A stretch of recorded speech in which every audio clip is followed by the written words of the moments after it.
going on YouTube? It's your boy, Brain Smasher. Back again, I've got a collection update. I'm just kind of cleaning my room, putting things back where they go, and I thought, why not check in with y'all? Just kind of give you a little glimpse into some stuff I've been getting in, stuff I've been listening to, and see how you guys are doing. How are you? What have you been listening to? What are your favorites of the year so far? I'm not going to promise that I'm going to care. Kind of wondering what that racket is in the background. I don't blame you. This is, maybe the winner for the most difficult to pronounce artist name I've ever tried to pronounce on this channel. I'm not going to try to pronounce this, but there you are. Pifiziruru. That's what that is. With Occult Theocracy Volume 1. This is a project by my Freddy buddy, my Freddy and my Brend, J.R. Preston, who you might know from Chulchar, Google, etc. This Volume 1 is 20 minutes long, 5 tracks, dedicated to Lady Queensborough Edith Starr Miller. And then we're going to be putting in the Volume 2 of this, if I can find it. It's right there. We're going to be putting that in later. So just a stack of CDs, nothing special. Just don't get your boots in a rustle or something. So yeah, I haven't really listened to this with my full attention yet. So far, pretty kind of normal black metal with some kind of like 80s glam rock sort of stuff going on.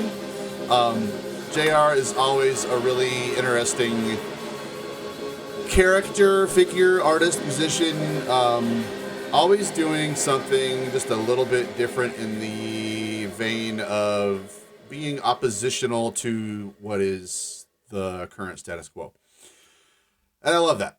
So, went over to my buddy's house the other day, and he wasn't feeling some of his discs or something. Just wanted to make room in his house. I get it.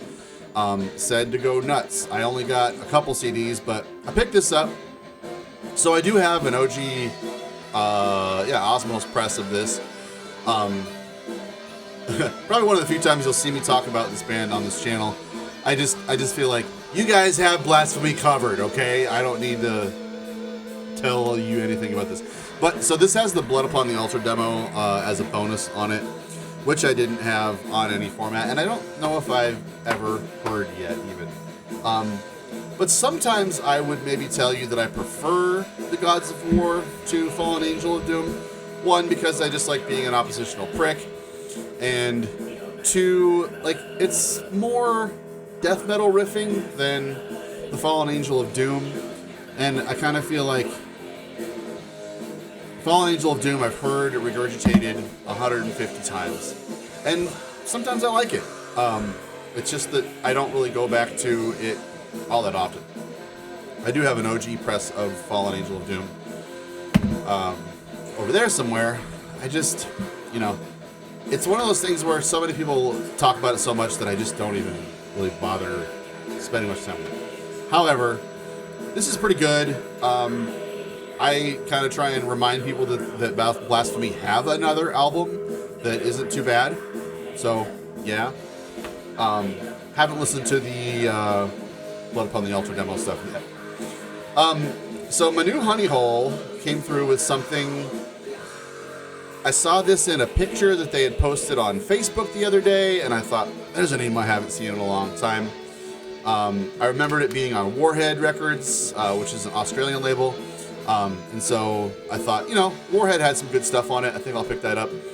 Didn't realize it's like a pretty rare OG kind of thing. And I talked to boss man Simon for a minute. And I was like, hey, I'm going to go pick up this Killing God CD tomorrow. Probably got any thoughts on that? And he was like, you bastard, I don't even have a copy of that thing.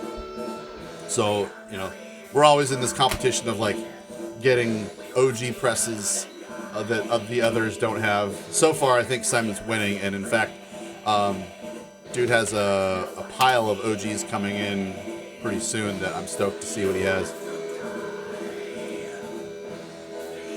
So he's got me beat by far. Anyways, he doesn't have this. Killing God with Transcendental Consciousness. So Aussie band, I believe I think all the Warhead bands were Aussie, Australian. They've got this picture of so apparently like this guy was involved in a car accident, but this strange thing, like there was like a baseball bat in the back seat of the car or something, and it like he survived most of the injuries, but the baseball bat like splintered and like caused some really severe eye injuries. And so I don't know, the band wound up getting this picture of this kind of gruesome but strange scene here. But yeah, so the guy got injured and he lived, but he has this weird eye, and it's like it has like eyelashes all over or something. I don't know. Anyways, it's like really generic death metal, kind of like I don't know, kind of like maybe like a poor man's Deicide or something here and there. It's not remarkable, I wouldn't say. So I'm not like thrilled because the music is amazing. It may be a little bit overhyped as far as I'm concerned, but I don't know. I've been really kind of like touch and go, not I don't know, picky about what I've been listening to. So a lot of this stuff might be like not super favorable reviews of stuff that are probably decent albums. This one I just kind of got sick of seeing on my wish list for a couple of years. But it's a Dan Sueno hole that I didn't have in my collection. But God Sends As the Shadows Fall. I bet you could search for the song title Shadows Fall on Metal Archives and come up with like 150 different releases. So this came out on Holy Records. This is one of the earliest Holy Records releases. And like sometimes, this is one of those releases that like some people think is worth like €30 and some people don't. I don't know. It's the price just kind of goes all over the place. So I hadn't really found a copy that I felt like biting on until the other day. I found one for like $10 in the States here. So it's Swedish doomy kind of stuff. Let me check and make sure here that Dan Sueno was actually involved in this. Because the other day I was listening to, Sueno, Benny Larson, and some other guys. So this is kind of like half of Edge of Sanity and some other doomy guys doing something. I believe this is their first album. So like I came into it expecting like Dan Sueno doomy kind of stuff with some melodic sort of things here and there. There's some pretty bad ideas going on here. I feel like he was like trying to do like, what if Danzig was in a doom band or something? And if there's one person I could, Danzig sucks. Let's just get that out there. And this is too Danzig for me right now.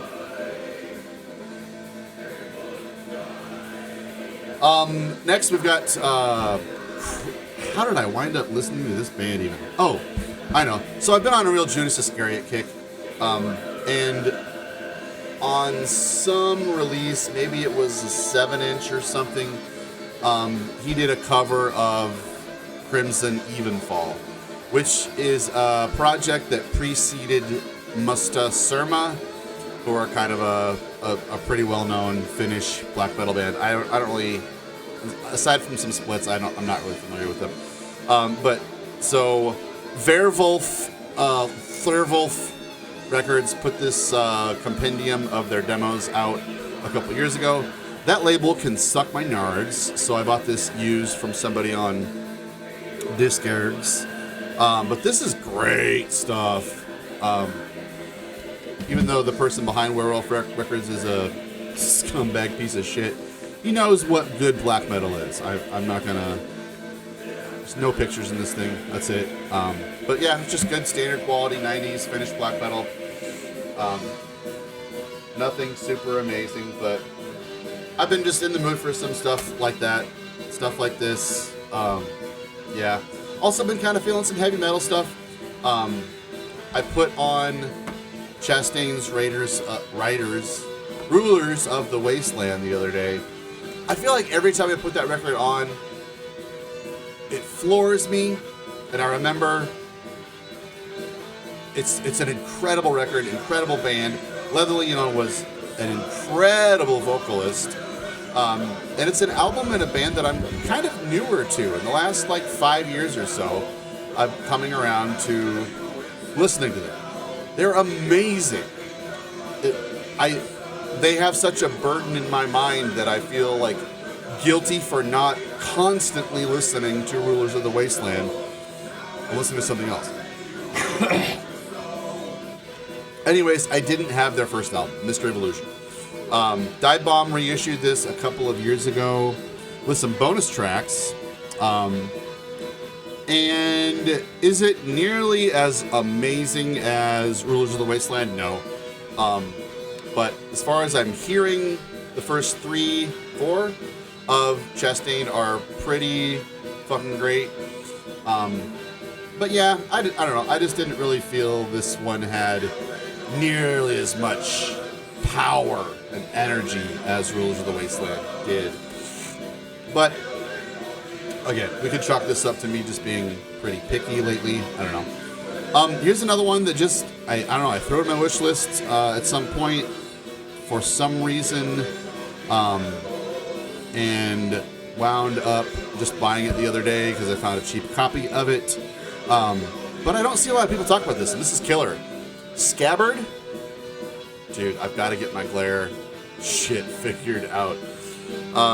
So Scabbard, Beginning of Extinction. If you don't think it's already worth picking up for that artwork, then you're wrong. So originally released in 94, if I'm not mistaken. Oh, there that is. Got a different disc in the case right now. Definitely reeks a lot of Death's Leprosy, Scream Bloody Gore. It's very, very along those lines. Nothing super outstanding, but just killer, executed, well-written death metal. I believe they were from the Netherlands. So this is a 2020 reissue on Awakening Records, a project that aims to re-release classic and hidden old school metal. Good job, Anya. Good stuff. More old school reissues. So this is actually a bootleg because I think there's some disagreement among the members of the band or something about who owns the rights to whatever. And there's a ton of rare, sold out LP reissues of this, etc. It's one of those bands that I've been kind of swimming around in this area a lot, late thrash, early death metal, where there's rare stuff recorded and there's a ton of reissues, but no one has really done all of it. So this bootleg is the best thing that I could find that had as much stuff as I wanted to hear. I just wanted to familiarize myself with the material of Devastation. So this is not the Devastation you might be thinking of from Chicago, who did Idolatry. This band, I believe, preceded Syndrome, a couple other things, but they did some demos. Another confusing thing about this band's discography is they did a demo called A Creation of My Ripping Death. And then they did another demo called A Recreation of My Ripping Death. I've never heard of a worse idea. God damn. I probably have my same complaint with this as I do with Syndrome, and that's the vocalist is really trying to take over everything. And you know me, I'm kind of picky about my vocalists. And if a vocalist is really standing out in front and really trying to, get a lot of attention, it could just be really the fault of the person who recorded it. I don't know. But The vocals are just really up there, really dominating the entire presence of the band. When the music is totally ripping, thrashy, incredible, raw, early death metal. Years on this, I don't know. I feel like we're going back to like 89, 90, 91. They were formed in 86. Yeah, this doesn't really help at all. The last line in this bio here is, Irv likes Yngwie Malmsteen. Yeah. I believe it's time to put in volume 2. No, another track. Okay. This is maybe the best, biggest, the strongest urge that I'm going to have for you in this video to recommend. I was Instagramming the other day, and my buddy Anthony had this patch on his vest, and I was like, I don't see that. I don't know what that is. I looked it up. And I was in my honey hole shop the other day and found a copy of this for $3. Probably a Russian boot, but I don't really care. I don't know if I would want to buy an OG of this anyways, but a $3 Russian boot, who really gives a shit? This band is called Universe. They were from Sweden. This is the only full length they ever put out in 85. And I guess for me to like something that's this middle of the road, run of the mill, like in style, as far as its genre place is, it's got to be really special. And this thing is so catchy, memorable, and addictive, and like it's impossible. I can't stop listening to this. I cannot put this down. It is so good. Just the songcraft is just excellent. The vocalist is really talented and writes great songs. It definitely seems like the vocalist was maybe one of the chief songwriters, and so the songcraft is really dependent on the great vocals and memorable hooks, etc. But they put a lot of extra effort into a lot of the vocal harmonies that really just make it way more appealing, which is something I don't feel like I miss when it isn't there, but when it is, I'm like, this is like really special, professional sounding shit that has really, really impressed me. So, like, yeah. A band that I haven't heard anybody talk about. I've never seen this thing before, but cannot recommend enough. Everybody I've recommended this to has been like, that's great.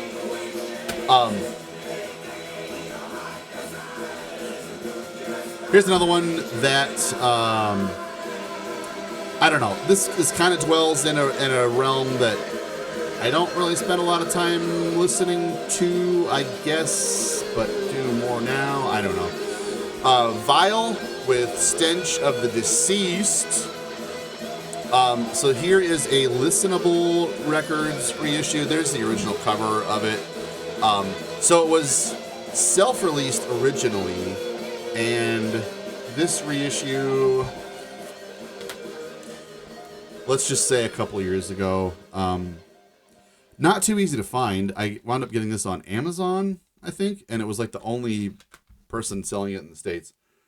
Now I believe it's time to put in volume 2.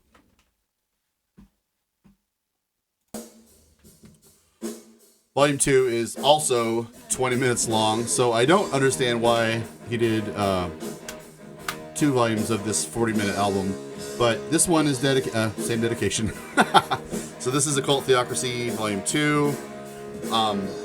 This song is called Burn Them All in Hell, and the lyrics were written by my late friend, Dustin. And it's great. Anyways, back to Vile Stench of the Deceased. So I feel like this might kind of like have a lot in common with stuff like Devourment, Malignancy, stuff like that I don't really listen to a whole lot. But this thing is phenomenal. It's insanely brutal. I just cannot put this down. I'm not sure, like, it came out in 2000, no, it was remastered in 2002. Originally, should have done some research before I shot this video. It was a real spur of the moment, spontaneous thing here. I want to say 99. Yeah, 99. So, it came out around the time when all this stuff was coming out and just kind of got buried and lost in the mix and a lot of other totally unremarkable releases of this ilk. But seeing that Listenable Records reissued this should tell you that it's worth putting on. It's really, really one of the standouts of the late 90s among a sea of stuff that is pretty forgettable. It's got some live stuff on it, which is really good. A demo thing. Yeah, 3 live tracks and a demo track. I got the demo on my phone. Pretty good.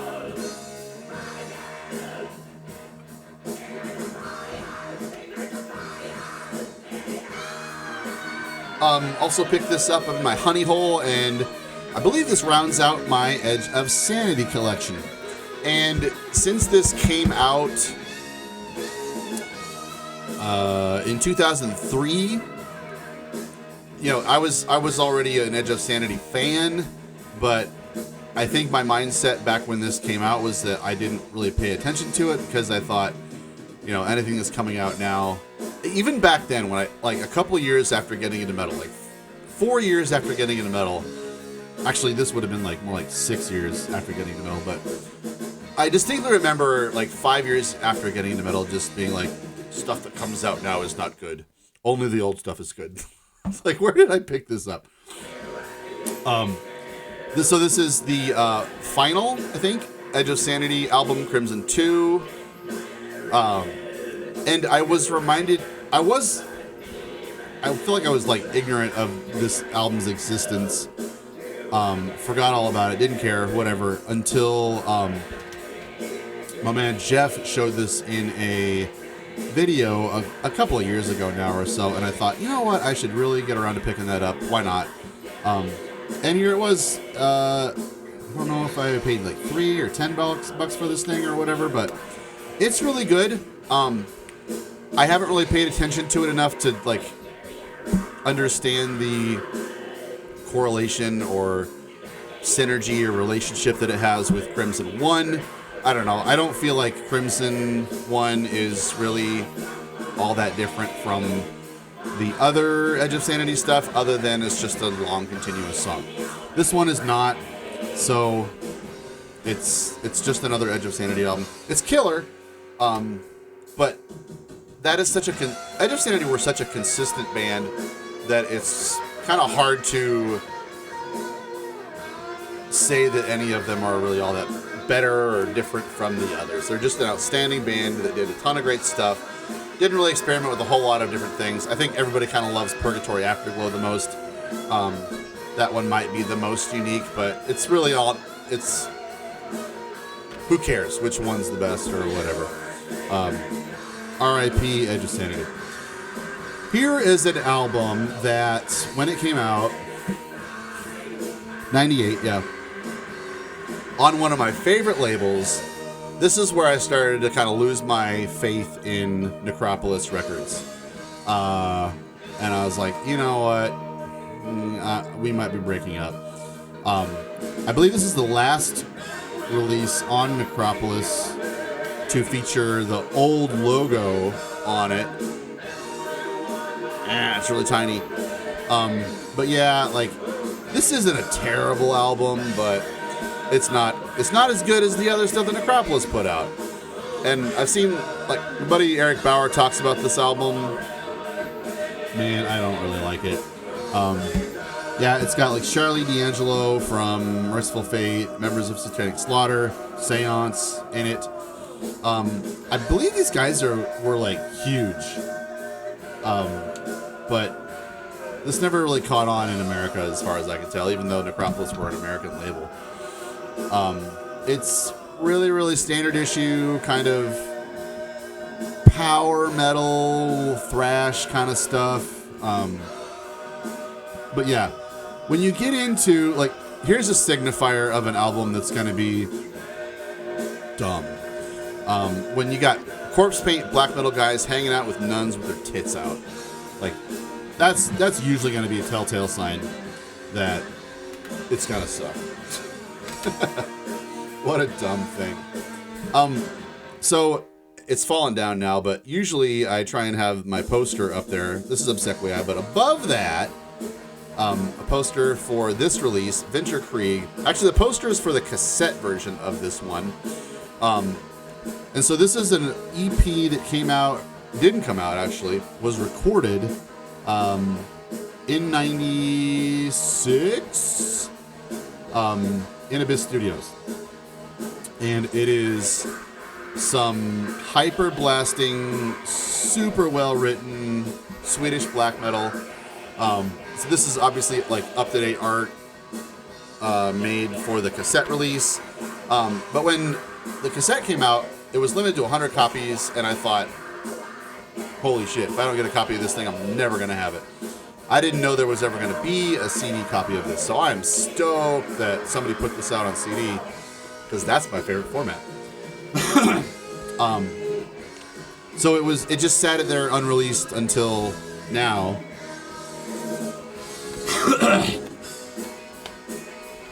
And here we have it. It's killer. It's like Marduk, maybe a more melodic kind of dark funeral kind of thing, like Sacred Black Arts kind of era.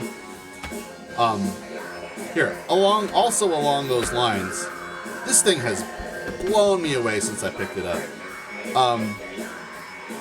Loved Vitra back when it came out. Well, right after it came out, really. Vitra was one of my first black metal loves. Really one of the first things, along with Dawn, that made me love Swedish black metal.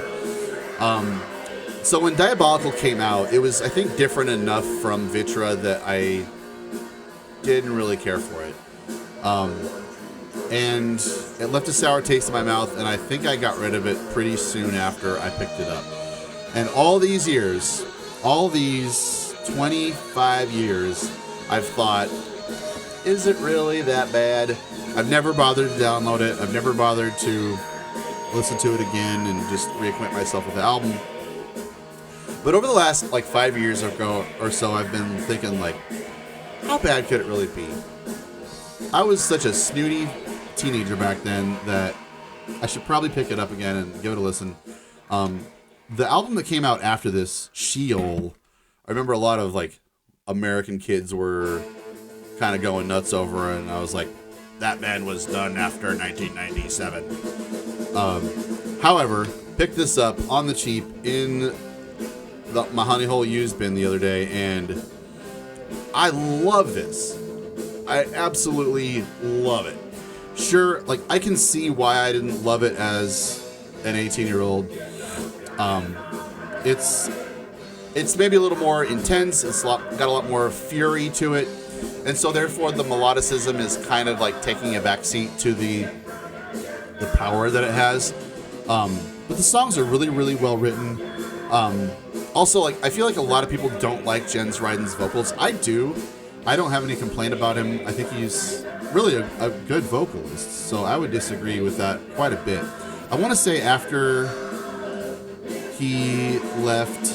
this, I want to say he left and formed Thirping, whatever. But killer release. So now I'm going to spend 25 years wondering if I should go back and listen to Sheol. We'll see. See how that goes. Here's a band I just picked up because it was cheap, and I've seen this name around a lot. In fact, they covered it on, not this album, but a different album, on the Heavy Metallurgy Wednesday stream. But I picked up Supremate by ADX. Dude, this rules. I don't know what it is. I can't tell if it's is it actually this good, or is it just exactly the mood that I've been in for heavy metal, thrash kind of stuff. I don't know. Either way, this rules.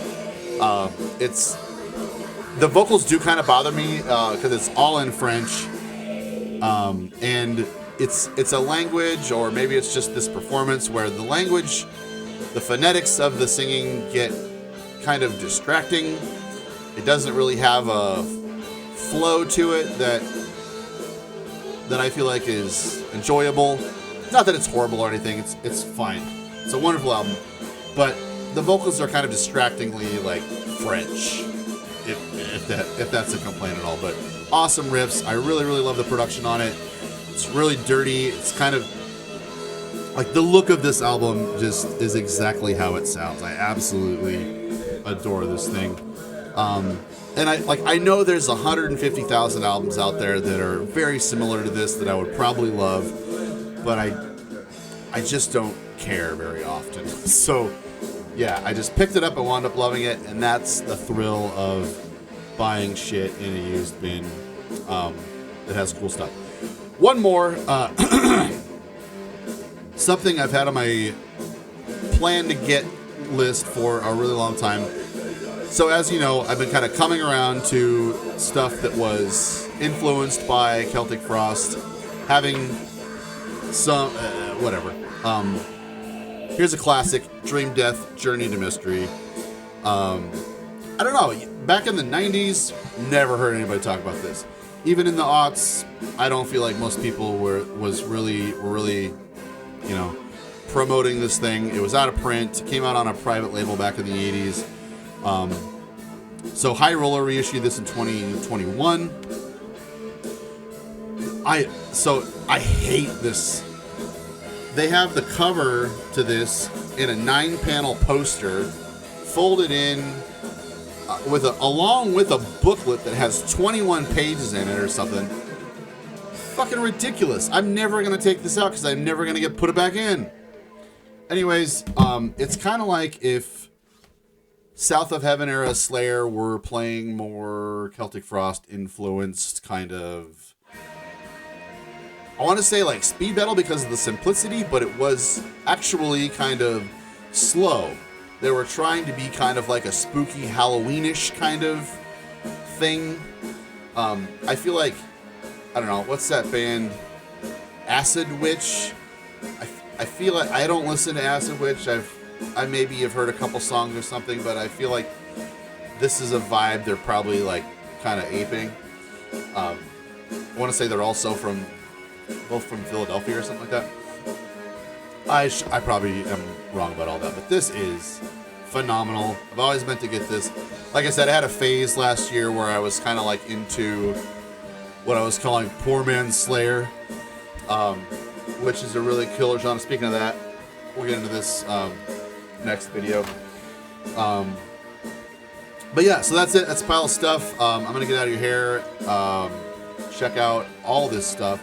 Like I said, the universe, I will be shocked if a lot of you don't love it or already know it. It's so fucking good. Till next time, thanks as always. Take care. That was a great video, and it was made possible mostly by me, but also thanks to the undying and kind support of my Patreon subscribers. Thank you all. I love you. If you are interested in being a part of my Patreon channel and supporting what I do, you are welcome to join at the URL below. It is only $6.66 per month, and you're going to love it. Thank you.